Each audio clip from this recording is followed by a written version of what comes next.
Welcome into the Charm City Birdwatch podcast. I'm your host, Jake McDonnell. I want to start off right off the bat by apologizing for the lack of content being put up on the site over the past few weeks. I know Nolan had been doing a good job covering up all the Maryland Terps coverage with their first round elimination from the NCAA tournament. As for myself, I've been a little bit around the world over the past several weeks. It started with the spring break trip with the club baseball team at Bloomsburg University going down to Florida for a week where we played baseball the first half of the week and then hung out and had a good time the rest of the week, and actually ended up running into Hulk Hogan, who stopped by the nightclub that we were staying at, the nightclub called The Wave, attached to our resort. Saw him out there Friday night, which was really cool, and then came back to Bloomsburg on a Sunday, and then immediately left on the Tuesday to go to a National Broadcasting Society convention, a 4 or 5 day trip over in New Jersey. Got to meet a bunch of people, including people that worked for WWE, CBS Sports, a bunch of panels, resume review, that type of stuff. So good 5 day experience there, and then I came back a week ago tomorrow, last Sunday. And then Monday night, I was in Philadelphia for Monday Night Raw for the final Raw before WrestleMania, so got to do that. And then this weekend, I am home because I had to be in Baltimore yesterday. So pretty much been around the world over the past couple of days and still getting caught up on the schoolwork. So with all that going on, I just hadn't had the time to really do a podcast or write anything. But now getting back in the swing of things as the semester is on the dead sprint to the finish line here. So returning to the podcast this week, it's been a while since we've done this. I believe Jason Lockenfora would have been the last podcast that we had done. We're going to do a little Orioles season preview now, and here to join with me with 2 days away from opening day is our insider, Nolan McGraw. Once again, did a good job with all the Terps coverage. You can find him on Twitter at Nolan_MCG, and you can find myself on Twitter at JMcDonnell95. Be sure to follow us on Twitter as well at CharmCityBW, and check us out at CharmCityBirdwatch.com. So Nolan, coming into the 2017 campaign for the Orioles, certainly coming off the disappointing wild card loss to the Blue Jays, which is full of controversy, and not getting Zach Britton in the game, and now the O's, after spending a month or so down in Sarasota, and once again make their way up for their 2017 season. And it's going to kick off on Monday at Camden Yards against the very same team that knocked them out of the postseason last October, the Toronto Blue Jays. Yep, that'll be a good storyline for the first few games. But yeah, definitely excited. Baseball's back. It's always the best time of the year when the weather starts getting warmer, all that stuff. And I'm really excited this year, so I'm going to try to contain that excitement, and hopefully it doesn't seep into our predictions. And, of course, the Orioles will open things up on Monday against the Blue Jays. Kevin Gausman getting the nod for that first game there on the Hill. And it's a 2-game set. Then Dylan Bundy will be starting the 7 o'clock Wednesday game against Toronto. And that game on Monday starts at 3 o'clock, so Gausman getting the head and Bundy getting the second game. And then, of course, we'll see Jimenez. We would assume for the next start either Nuno or Tyler Wilson. Wade Miley is going to miss start. Sounds like he's going to be on the 10-day DL. But it doesn't sound like he's going to necessarily miss too much time. It's a new 10-day slot that he's in there. But really, it's what's going to be interesting about the rotation is, a lot of unknowns. We're expecting Kevin Gausman to have another good season, Dylan Bundy to come out as well, and then beyond that, there's a bunch of question marks, and with the absence of Chris Tillman, who the Orioles are hoping to have back by May, but again, with his shoulder issues that literally have lingered back to late last season, not promising, and you have to wonder at this point, Chris Tillman, whether or not he's going to be back or not, is one of the top things to deal with here, because with shoulder injuries, of course, you never know, and the ever infamous Tommy John words of TJ being muttered around a little bit, but we don't know the severity of the injury because, quite frankly, the Orioles aren't really talking about it. Yeah, certainly. I'd really just echo what you said. It is going to rely on Gausman and Bundy for that first month, and I think Gausman can be trusted. When he came in, all the hype surrounding him was that he was going to be a number one starter one day. So this is his chance to step into that role, probably a little bit sooner than some people might want, but I think he can handle it. Bundy is a different question for me because he has yet to play a full season as a starting pitcher. So he's going to have a lot of extra weight on his shoulders in the first month. I think the good thing is, though, the Orioles usually start the season very well. They usually have good months of April. Last year, what did they won for like the first week and a half. They didn't lose a game, and they were without Gausman in that time frame as well. And there was kind of similar question to what we're looking at now, was not a lot of depth and just kind of waiting for Gausman to come back. And then once he did, things started to, get a little more solidified. So I think it'll be similar to last season in that sense. And the Tillman thing is going to be pretty a big thing to watch out for, because, of course, it really dates back to last season where he spent a bunch of time on the disabled list. He made a couple starts at the end of September before the season ended, and then kind of shut it down. He had some sort of injection done in December or January, I believe it was, and then when he came back and tried to throw, he couldn't even get a 10-pitch bullpen in during spring training. So he hasn't thrown for God knows how long. On him being the Orioles' top pitcher entering a contract year, there's going to be a little bit of a dilemma with Tillman, because he's going to want to rush himself back, be able to make that big contract he's been seeking for a few years now. But, of course, if he's not able to get out on the hill, I guess his market value would decrease a little bit. So his presence is going to be something to watch out for. The Orioles are going to have to be careful not to push him too far, because, of course, he is their top guy. But what have you? If you assess the situation, are we looking at something? Do you think that could be a little bit more severe, or do you think this is something that just needs a little bit of rest before he gets back out there? I really think only time will tell. Like you said, it's concerning because they're usually, not just the Orioles, but with any major sports team, there's no real communication about injuries, and rightfully so. You don't want to get all the details out there. You want to keep that stuff private, but we won't know until he comes back, and that's the other problem, like you said, is if he's able to come back at the earliest at the beginning of May, he only misses 1 month. Some people say, okay, that's no big deal, but that's assuming he comes back and in his first game, he's right back where he left off, 7 innings, 1 or 2 runs. It's going to take some time once he gets back for him to, ease back in. And it might be a thing where they only let him pitch 5 or so innings in that first outing or two. So it's going to be a process. And yeah, it's just, there's going to be a lot of weight on not only Gausman and Bundy, but I should have mentioned Miley and Jimenez are going to have to step up, because they're the veterans, and they had their moments. We all know that. We don't have to go into that in detail, but they really, Jimenez, this is his last year in Baltimore, if I'm not mistaken, last year of his contract. Yeah, he's got to step up and be a leader, in this time, and if he can do that, I think they'll make it through. They got the lineup to carry him, and the bullpen is certainly no joke. So we'll see what happens.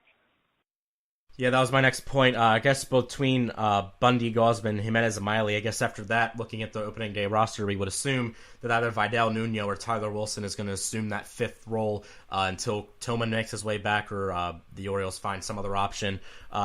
We know what Wilson's capable of. He's flashed, but he hasn't necessarily been able to get guys out consistently.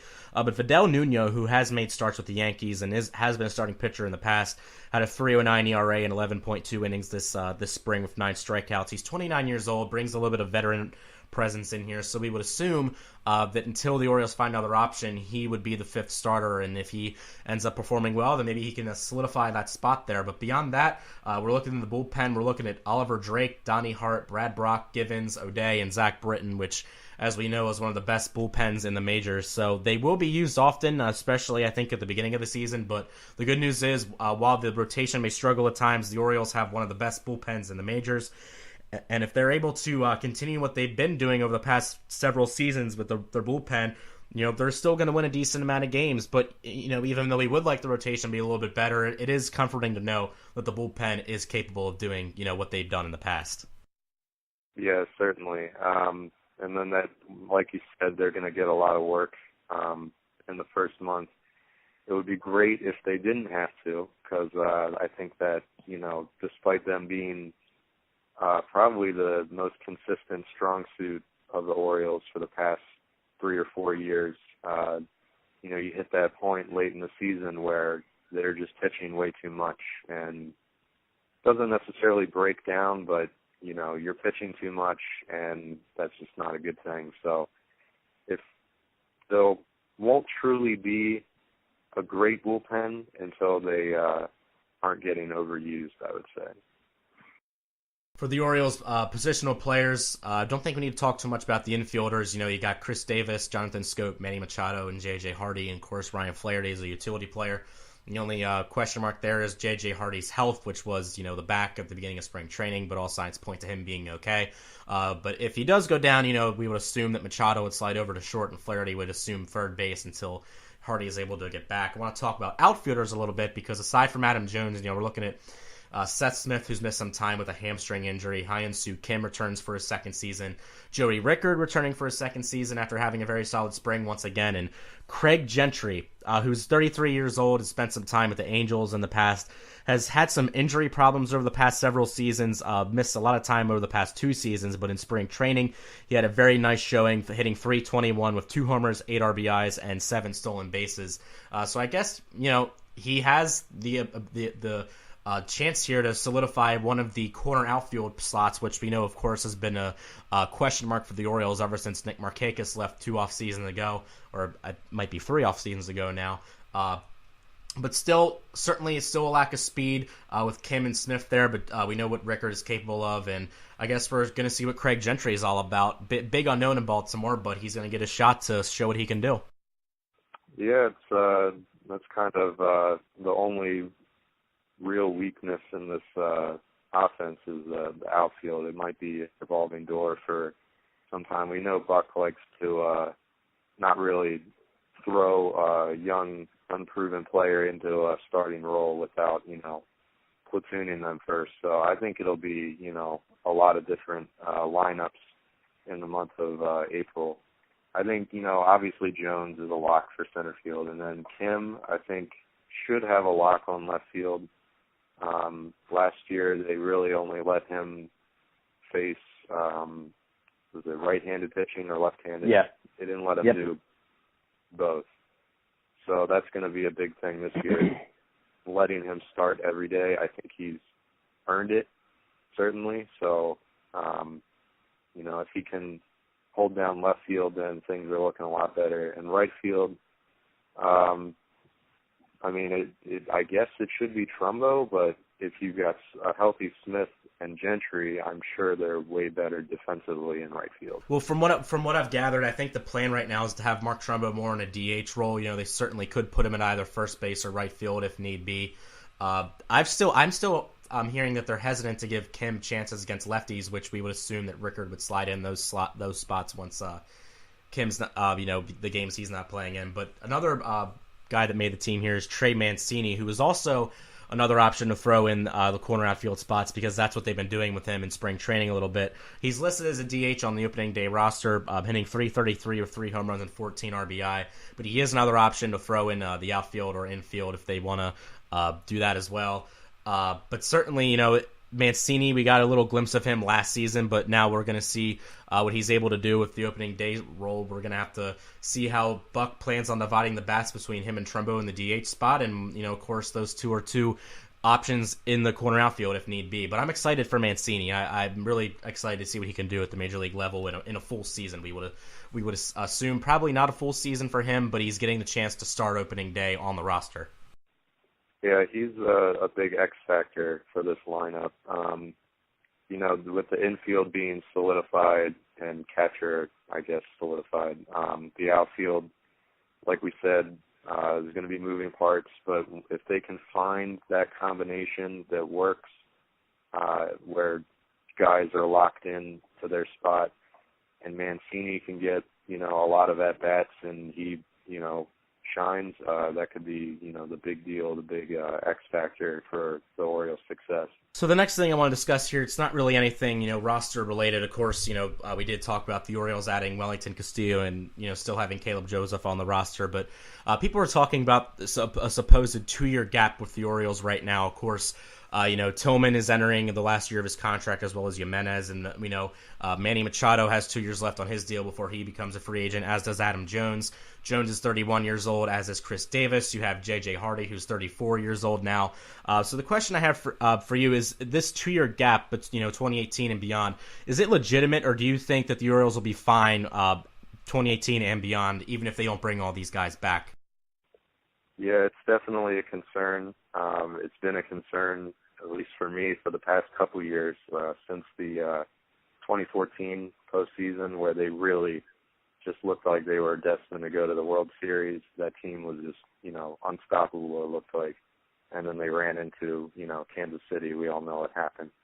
But, ever since then, they haven't had a team that complete. And I do think the window is closing. And I don't know if this year this team right now is going to be capable of even making the postseason. They'll contend like they have, but I don't know if they're a major threat to go deep in the postseason. And unless they, find some sort of rhythm that we're not really seeing as possible right now, and then make some additions around the trade deadline and really go all in. But I think that's the only option.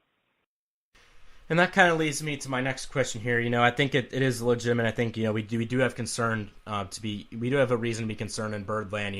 I think they are going to contend, like you said, but I think, as it has been for the past several seasons, now it's going to come down to how well the starting pitching performs. They got it in 2014. They were successful. In 2015 and 16, it wasn't exactly there, and the offense kind of struggled at the end of 2016 too. This offense is going to be very streaky. We know they're going to hit the long ball. We know they're going to score a lot of runs, but at the same time, they also go into slumps when you have an offense like they do.